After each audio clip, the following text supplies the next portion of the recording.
émission aujourd'hui. Donc aujourd'hui, nous allons parler des thèmes d'actualité aujourd'hui. Donc je crois que le monde aujourd'hui est secoué par cette maladie qu'on appelle le Covid-19, plus précisément connu sous le nom coronavirus. Donc aujourd'hui, on a fait le constat que donc, dans tout le monde ou dans tous les pays du monde, que les activités sont arrêtées, les écoles sont fermées. Monsieur Camara, que pensez-vous de cela? Eh ben, permettez-moi tout d'abord de prier, parce que aussi en tant que croyants, c'est tout ce que nous avons si on fait face à une épidémie qui aujourd'hui est appelée une endémie à la limite. Donc c'est quelque chose à laquelle on fait face, et donc il suffit tout simplement que l'on comprenne que c'est du concret. Donc on n'est plus dans le détail d'abstrait, donc nul ne peut douter aujourd'hui de l'existence du coronavirus, et donc heureusement pour notre pays qu'on n'en est pas jusque-là à cette étape, mais comme disait l'autre, mieux vaut prévenir que guérir. Et donc moi je suis parfaitement d'avis quand vous dites que c'est une maladie qui a une connotation universelle aujourd'hui, dans la mesure où toutes ces grandes puissances qui ont peut-être aujourd'hui la possibilité de faire face à toutes les maladies jusqu'ici, se sont trouvés dos au mur. La preuve, qu'est-ce qui s'est passé déjà pour la France qui a déjà colonisé le Sénégal? On voit que depuis quelque temps, je veux dire depuis 48 heures, toutes les activités sont arrêtées à la limite. Donc même pour aller faire son sport, on a une obligation de télécharger une autorisation. Et donc jusqu'où ça va aller, on ne sait pas.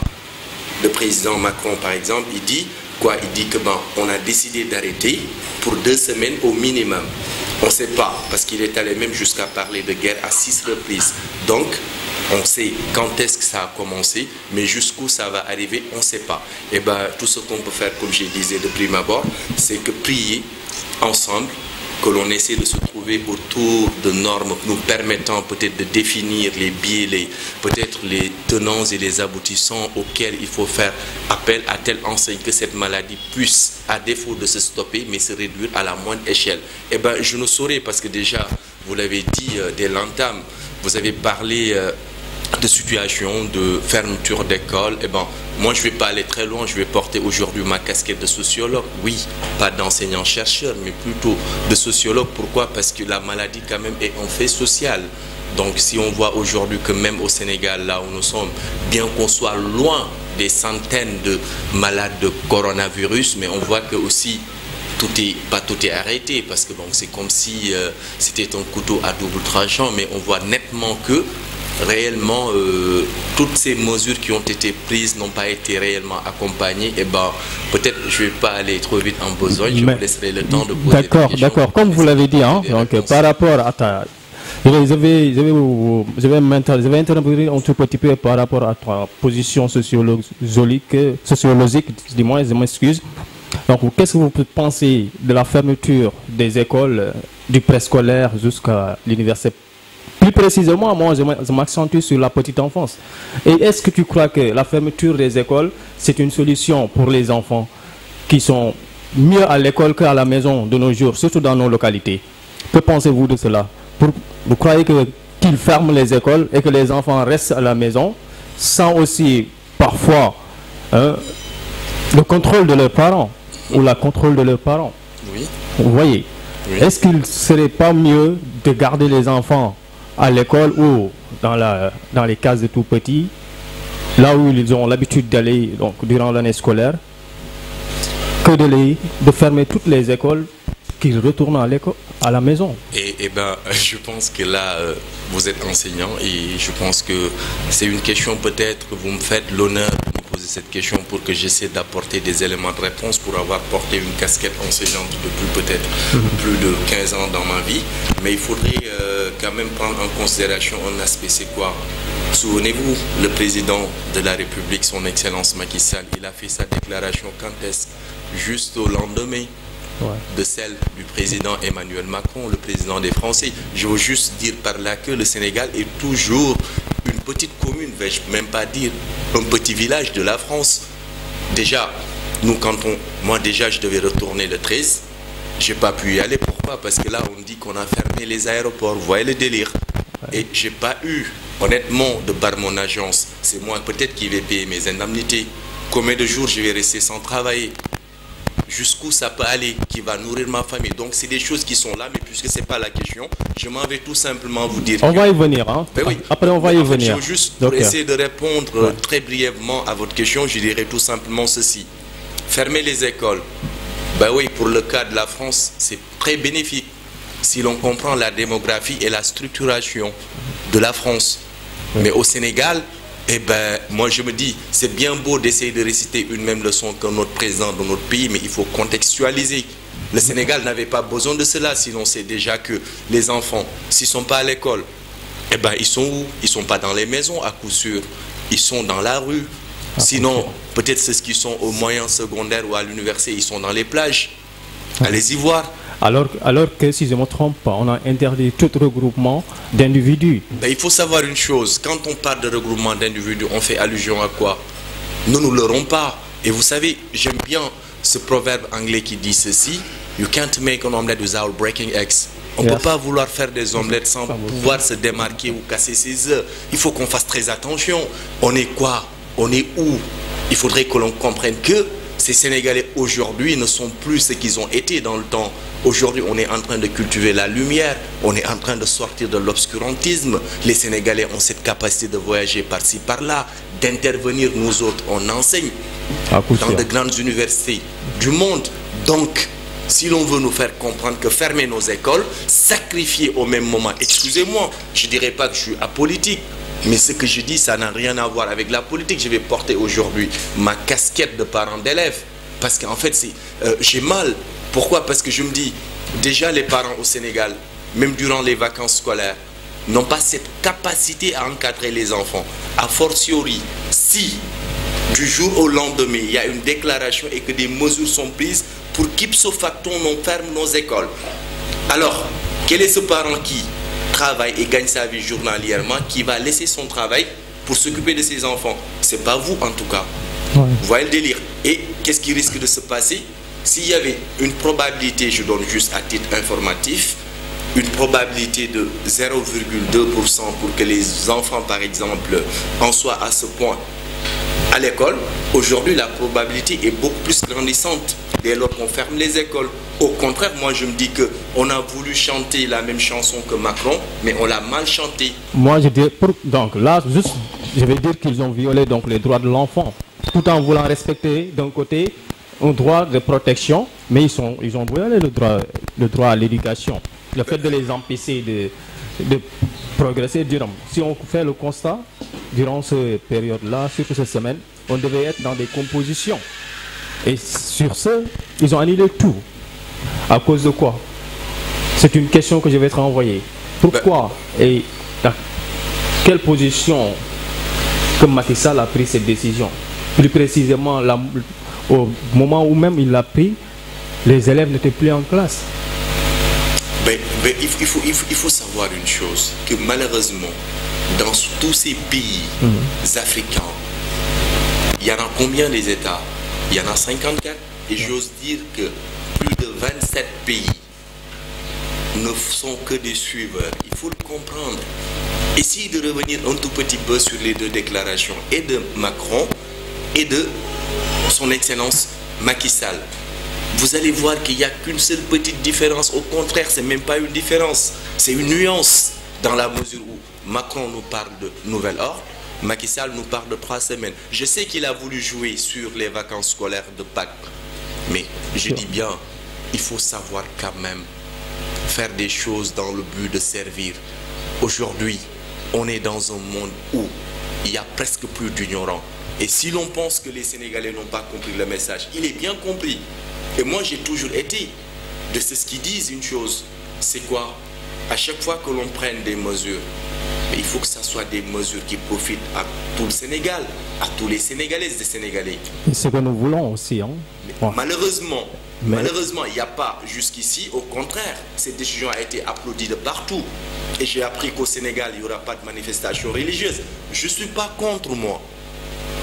Je ne suis pas contre. C'est des mesures préventives. On n'en disconvient pas. Mais il y a plus important que cela. Pas plus tard que je pense que c'était il y a 48 heures. Qu'est-ce que j'ai vu? Au moment où le président avait pris la décision, j'ai vu des bus Tata où il y avait des gens qui étaient rangés comme des sardines. C'est un délire de ouf. Parce que, je dis, il est beaucoup plus facile quand même de demander tout simplement au ministre des Transports de prendre des mesures à telle enseigne qu'il n'y ait pas de surcharge. Et à côté du coronavirus, peut-être je ne suis pas insensible parce que j'ai ma famille de l'autre côté. Mais il faut savoir une chose, c'est quoi? Il y a des maladies beaucoup plus graves et même, vais-je dire, qui sont là. Et il n'y a aucune mesure qui a été prise en ce sens. Prenons l'exemple de la tuberculose qui est prise en charge par l'État à 100%. Et c'est un traitement de 6 mois. Prenez l'exemple du paludisme. Non mais arrêtons ce délire de ouf. Il faut qu'on fasse très attention, qu'on comprenne que c'est facile de prendre des décisions, mais ce qui est difficile, c'est de savoir prendre la bonne décision. Et je pense que le président, en ce sens, il n'a pas eu de très bons conseils. bu mu am ci réew mi ndaje fu su mboxloo am wala nit ñu bari plus de 10 personnes fu ñu daje loolu noonu yow mi nekk nga xamante ne ci wàllum njaay jënd ak jaay ngay yëngu. ban xalaat nga ci am. waaw jaxate dëgg la tamit décision bi nga xam ne ni état jël na ko bon baax na ndax lan suñu wér-gu-yaram mais tamit dina doon njàkkare su ñun ñu muy doonee njàkkare su ñun tey ñaata jeunes ñoo xam ne ni tey ñu ngi yëngu su wàllum fukki jaay di business tey boo demee si régions yi àll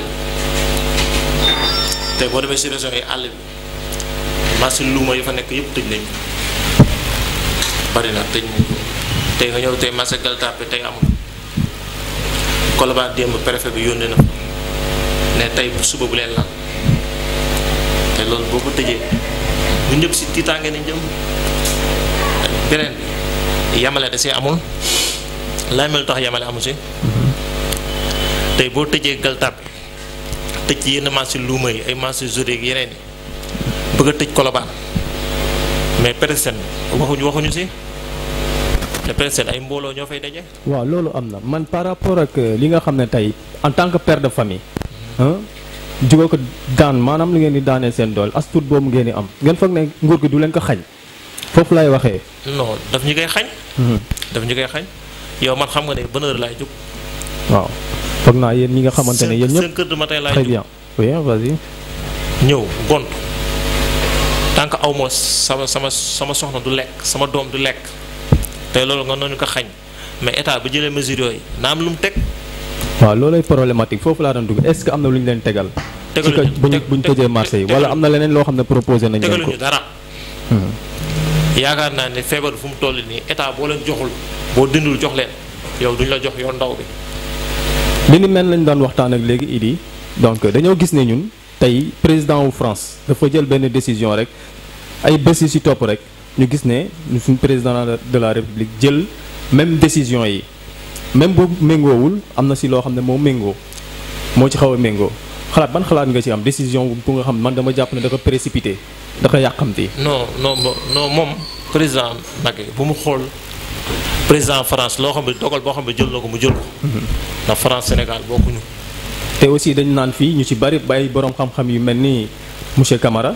ñi nga xam ne ay sociologue lañ may ma ñëw ñoom ay sociologue lañ ay enseignants chercheurs lañ am na ci benn taxawaay boo xam ne ñoom dañ koy wax dañ jàpp ne ñun tollu ñu ci phase bu nga xamante ne comme yeneen réew yi nga xam ay Chine ay France ay Italie tollu ñu ci phase boobu noonu tollu ñu phase bu nga xamante ne tey war nañoo mën a arrêter bépp activité buy waral ne buy wane ne que ñun dañoo war a geler lépp luy activité bi lépp luy ndaje loolu am na borom xam-xam yu bari dañ koy laal dañ ko souligner mais yow yéen en tant que ay jaaykat yéen en tant que ay daankatu doole nekk ci marché yi nekk ci luuma yi loolu noonu ngeen foog ne est-ce que cohérent na est-ce que loolu noonu lu tegul la.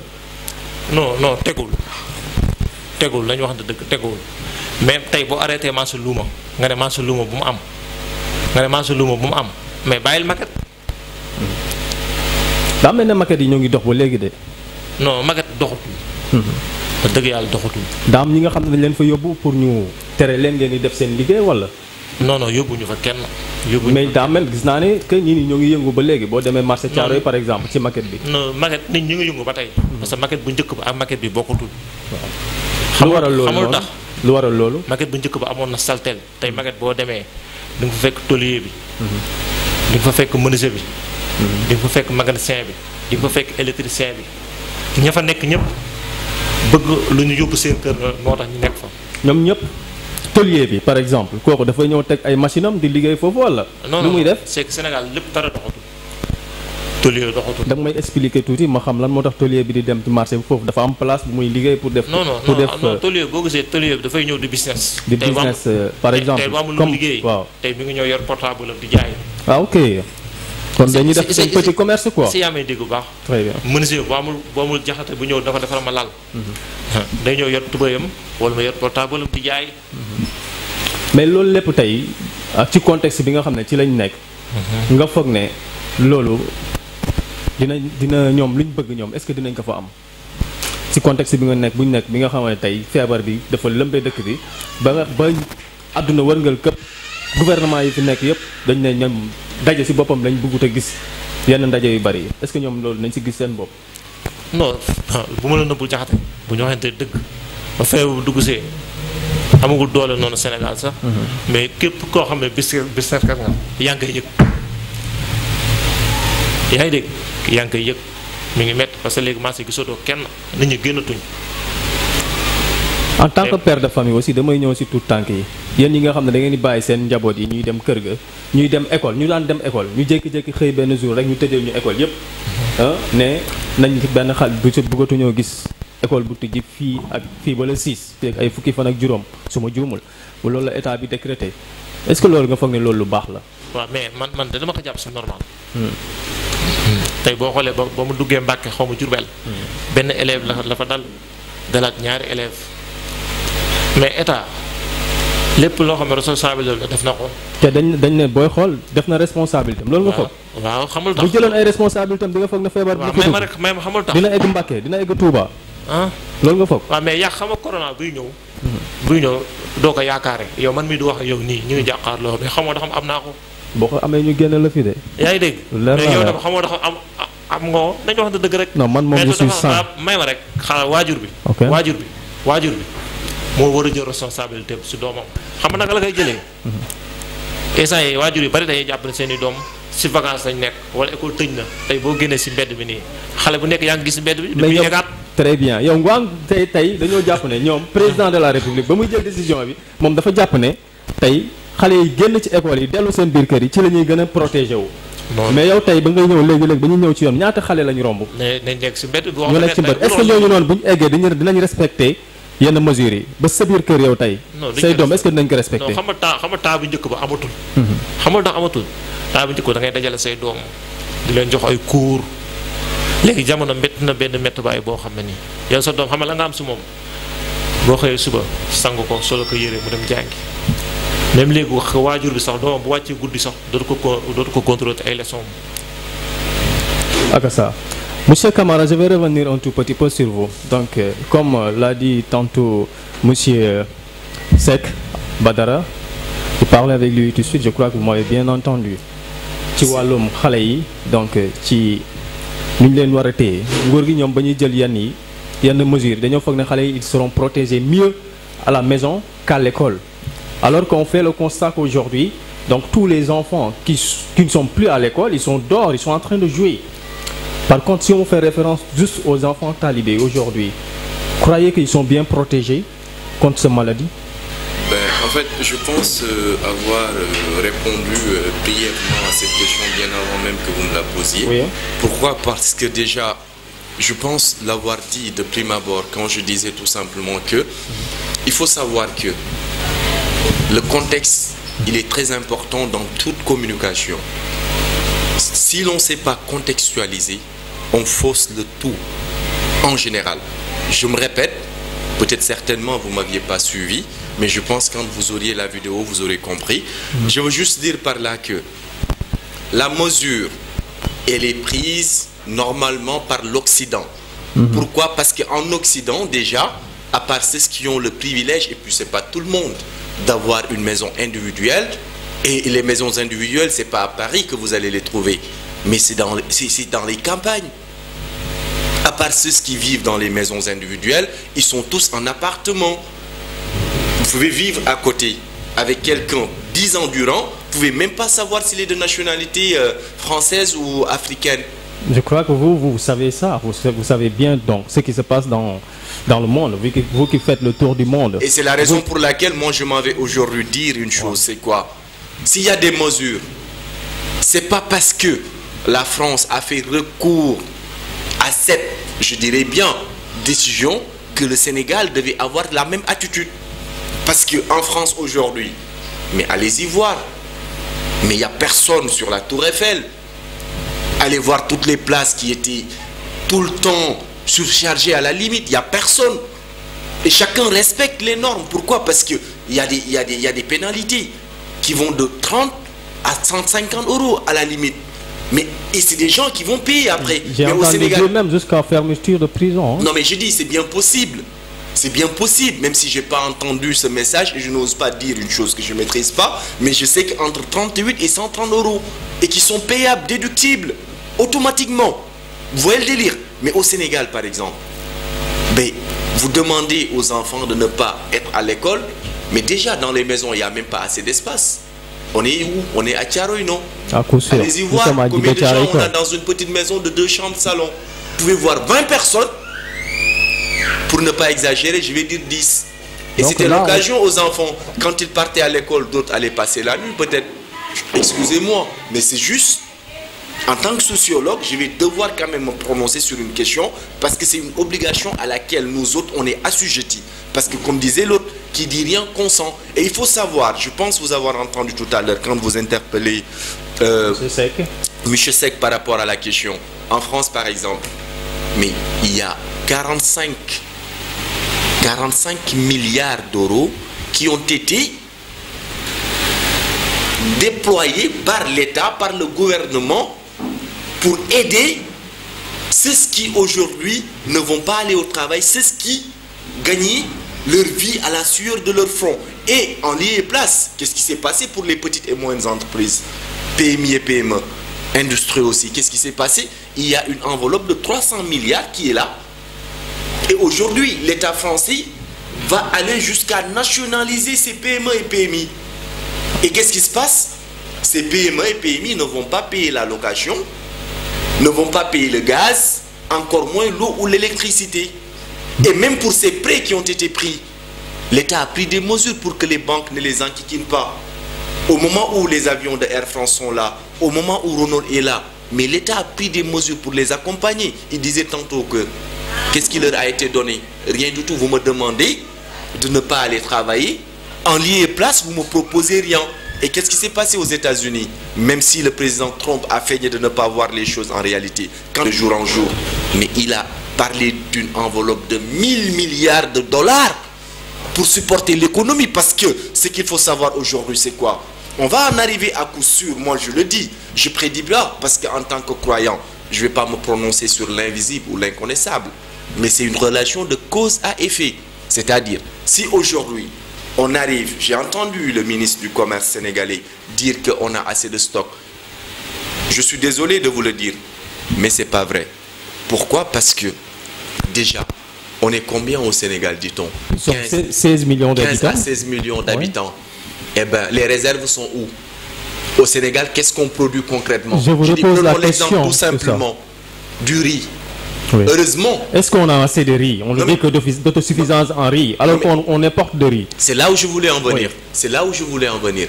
Si les Sénégalais verront la fermeture de ces frontières pour un mois, moi j'ose le dire et je le dis et je me défendrai à tout bout de champ, qu'il y aura une inflation. C'est moi qui le dis. Vous allez voir que les prix vont flamber. Si vous le dites en tant que fonctionnaire, non, c'est pas ça, mais c'est au-delà de cet aspect. C'est quoi? C'est que nous, on a eu le privilège de voyager, on a eu quand même le privilège de faire face, peut-être le président ou les ministres, ils osent le dire ici, mais ils ne vont jamais le dire aux Sénégalais de l'extérieur. Parce que nous autres, nous savons que c'est impossible. On n'a même pas ces ressources. Un Sénégal dans lequel les gens peinent à manger. Et au Sénégal, il y a des gens qui n'ont pas de repas, même journalièrement. Et ces enfants-là, pour revenir à ce qu'on disait tout à l'heure, non seulement on les expose davantage, parce que dans la classe au minimum, si c'est à l'élémentaire, on a le maître qui est là, qui est bien respecté, même si le châtiment corporel est aujourd'hui interdit. Mais le maître est un grand monsieur devant ses élèves. S'il demande à ce que chacun reste à sa place, mais ça sera une décision respectée. S'ils demandent à ce que les enfants se lavent les mains avant de s'installer, ça sera une décision respectée. Mais à la maison, ils vont trouver qui? Je crois qu'ils vont trouver Et personne. le papa, il ne sera pas là parce qu'il est obnubilé ou à la limite aveuglé par la DQ, la dépense quotidienne. La maman aujourd'hui, mais elle ne va plus rester à la maison, elle va s'occuper à ses activités génératrices de revenus. Et donc les enfants sont laissés à eux-mêmes. Ça devient un délire de ouf. Donc là, vous dites que donc automatiquement, si j'ai bien compris votre raisonnement, là, ça veut dire que l'État ne respecte pas les, donc comment dire encore, les conditions que le CDE a mis sur place, c'est alors qu'ils ont signé la convention relative aux droits de l'homme. Si la même gymnastique sera faite par ceux qui dirigent ces établissements pour qu'il n'y ait pas de problème en ce sens. Mais mon inquiétude, c'est au-delà de ces établissements. C'est au-delà de ces enseignants. Parce que peut-être c'est des aguerris. Qui dit enseignant dit éducateur. Par conséquent, ils ont cette capacité à s'intégrer et à s'adapter face à cette situation.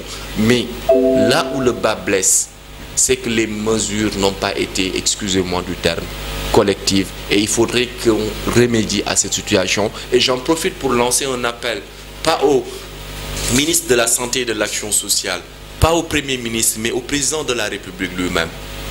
Je lui demande de bien revoir sa communication.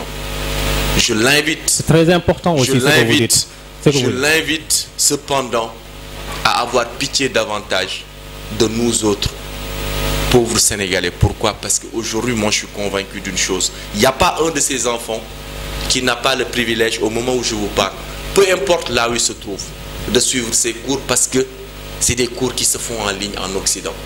Ah, coup sûr. Et aujourd'hui, au Sénégal, il n'y a pas un étudiant qui est dans le public et qui suit les cours. Et pourtant, il pouvait, en lieu et place, inviter tous ces enfants à aller, ou ces étudiants, vers les universités virtuelles du Sénégal. Leur donner le maximum de matériel. C'est comme ça qu'on fait. Il y a une règle arabe que j'aime bien qui dit quoi? An-nafi wal istinbat. Quand tu enlèves une chose, il faut en lier place, proposer une chose. Ça, c'est pas moi qui le dis, c'est le Coran qui le dit. Fas'alu ahla zik in kuntum la ta'lamun. Il faut renvoyer les choses à ceux qui en savent quelque chose, parce qu'être président quand même ne signifie pas être plus intelligent que tous les Sénégalais. Si l'on sait qu'il a un bac plus 5 aussi, et il y a des docteurs, des agrégés, des experts. Comme le maire docteur Cheikh Dieng. Ben, je ne vais pas en arriver là, je vais parler de ma personne. Donc, j'avais parlé de Alioune Badara maa ngi ñëwaat ci yow donc de maa ngi moom dañ doon wax léegi ci wàllum gone yi maanaam taxawaay bi nga xamante ne tey ñun jeunes yi moom la ñu waroon am par rapport ak li nga xam ne tey moom la état bi décision boobu la ñun jeune en tant que jeune yow mi nga xam ne jeunesse pour un but nga bokk ban taxawaay la ñu war a am ci décision yi nga xam ne tey dafa am ci yenn musiba yi xam ne buy ñëw ndaw bu ci nekk dafa war am benn taxawaay bu mu am tey yow en tant que jeune ban taxawaay la ñu war a am ñun tey la jeunesse pour un but par exemple yow. pour protéger ndaw yi rek. ñu protéger leen ñun. naka lañ koy defee su boobaa. bañ a xaar état mais dëgg la moyen amul moyen bu leen protéger mais xale bu ndaw bu si nekk rek ña am lu ñu def sa bopp. ci naka. am lu ñu def sa bopp boo ko déggee booy lan lépp loo xam ne ni boo lekkee nga raxasu ba set. lekk wala boo génnee ci biti bi ñëw. waaw boo génnee si biti. nga raxas ba set. lépp loo xam ne mbirub salte la nga maytu ko. maanaam daal dañuy dem ci ay phase de sensibilisation maanaam gën a ñaaxaat. gën leen a ñaaxaat. voilà gën leen a ñaaxaat. yaa ngi dégg gën leen a ñaaxaat.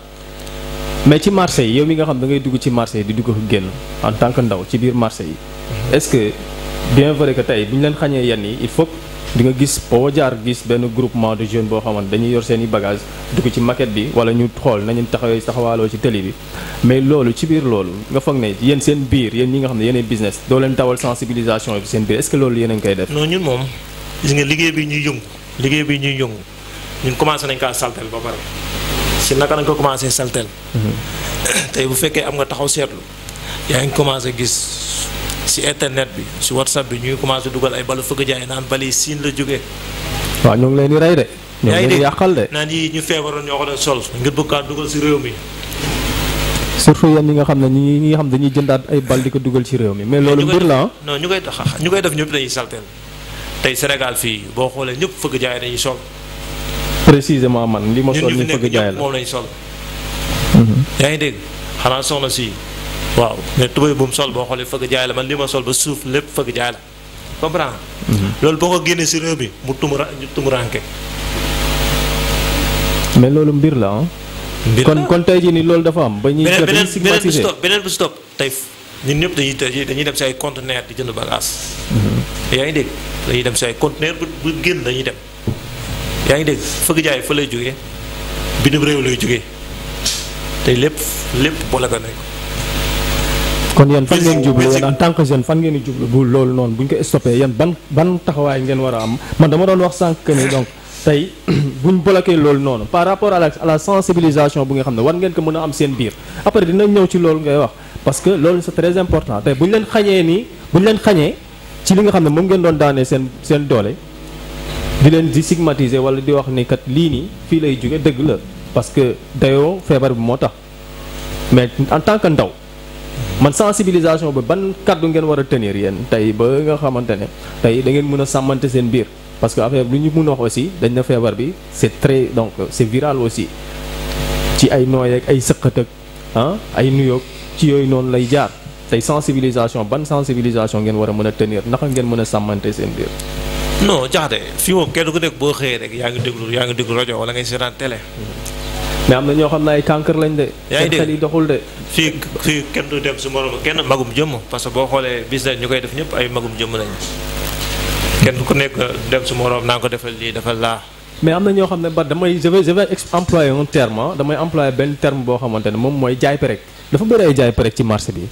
waaw yoo xam nga loolu. am na ñoo xam seen yoon nekku ci. waaw bëri na ay jaay perek mais xam nga ñun bëri na samay morom te dañaa judd rek bëgg liggéey. yaa ngi dégg dañaa judd rek bëgg liggéey te boo gisee jaay perek yi ngay gis yi nekk si marché bi du dof lu xam nga te dañaa seen ndaw dañaa mës a réer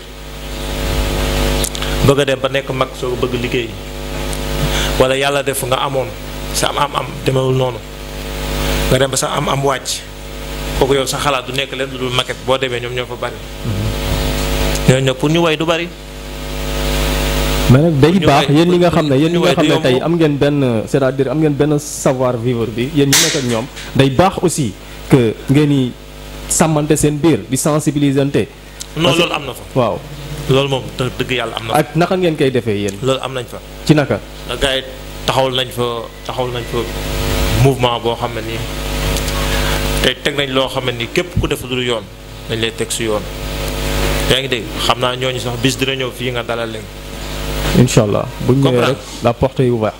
comprendre ñoom tey lépp loo xam ne nii maquette bi daana fa am saltel bu fa dem am. ay gains ay sàcc tey koo mos a dégg maquette man la daan sàcc. ah bon. yaa ngi dégg koo mos a dégg maquette man la daan sàcc.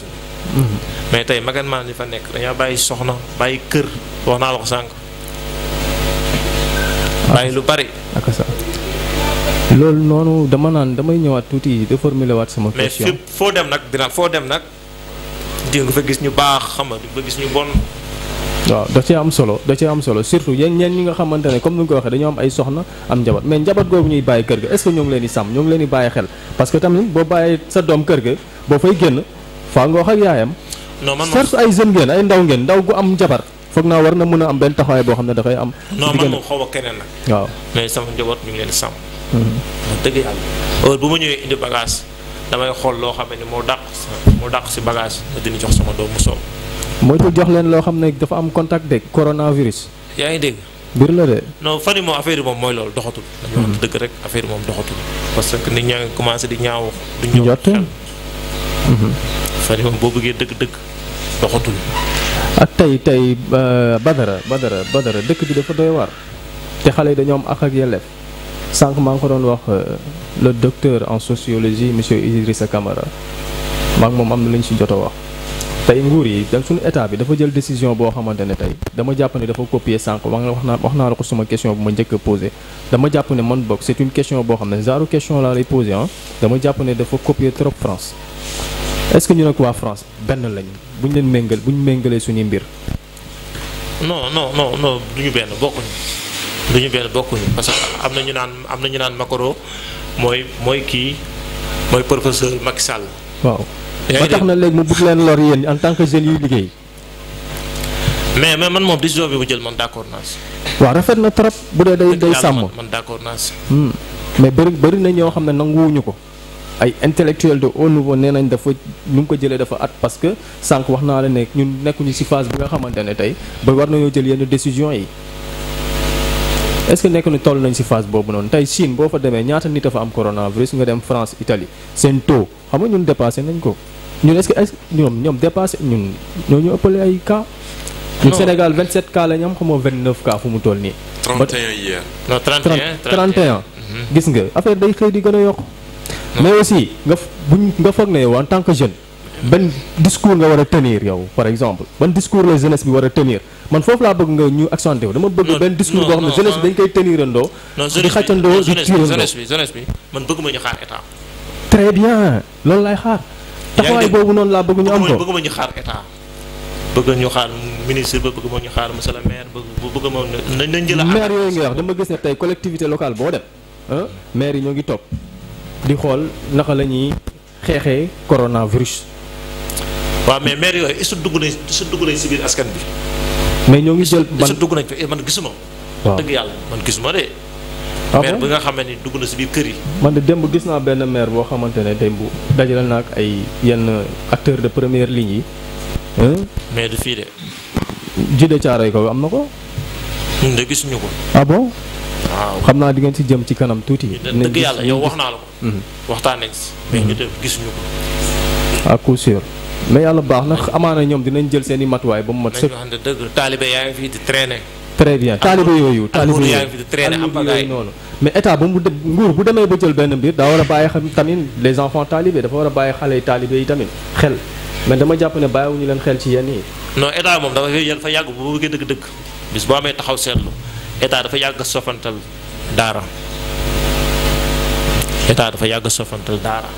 nañu wax dëgg parce que yàgg nañ ko wax nit ñu gëmuñu ko moo tax ba muy jël décision école bi la njëkk a protéger xalaatul daara. mais nag lépp dama tey booy yi fi jàng yëpp dëkkuñu fi.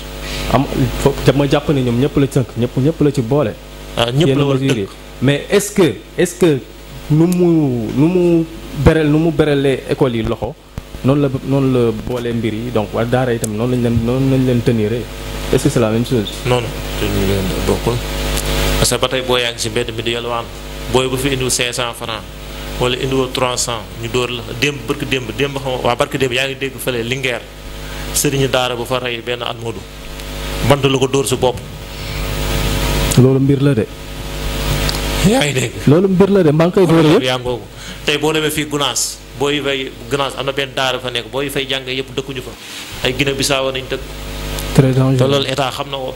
mais loolu noonu sànq maa ngi ci doon wax sànq dama ak monsieur Camara damay ñëwaat tuuti ci loolu noonu damay dem ak moom monsieur Camara tout à l'heure je disais sànq maa ngi ko doon wax ak yow je disais que l'État ne respecte pas les droits de l'enfant dans ce terme parce que aujourd'hui que ça soit les talibés que ça soit les enfants qui errent dans les rues c'est pas que les enfants talibés qui errent dans les rues je me dis qu'ils ne respectent pas les droits de l'enfant.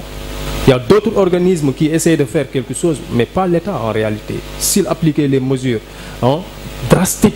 Vous croyez que les choses allaient se passer comme ça? Par contre, donc, je vais revenir un tout petit à laquelle nous sommes assujettis aujourd'hui. Donc, je ne vais pas dire assujettis, à laquelle donc on fait face aujourd'hui. Monsieur Camara. Eh ben, moi, je pense que encore une fois, je vais devoir feigner de répondre à votre question. Pourquoi? Parce que déjà, quand j'étais invité, moi, je pense qu'on m'a décliné un sujet sur lequel déjà je m'étais préparé psychologiquement. Et peut-être dans d'autres occasions, je vais pouvoir me laisser aller. Et intellectuellement parlant, je ne vais pas trop me prononcer sur cette question, mais je vais essayer quand même d'apporter une tentative de réponse si je vois que le temps qui nous avait été imparti déjà tire à sa fin. Et donc, moi, je vous demande tout simplement de réfléchir sur deux questions. Est-ce que les prières de vendredi, on va demander à ce qu'on les arrête le temps que le coronavirus s'en aille? Parce que c'est un regroupement d'individus. La deuxième chose, c'est quoi? Est-ce que vous saviez qu'aujourd'hui, il y a une politique mondiale de réduction de la population mondiale? Et donc, ce qui veut dire que vous voulez dire que donc c'est pourquoi ils ont propagé le virus dans le monde? Non, mais je demande, c'est une question que je pose, et si vous m'invitez, je vous ferai l'honneur de revenir avec beaucoup de plaisir. Tu le feras dans le coin des ados avec Adam Ndiaye. Ben, ça fera plaisir. Inch'Allah. En tout cas, je répondrai si j'ai la je chance. crois que tu seras là jusqu'à Adama, son émission, je crois que c'est pour bientôt.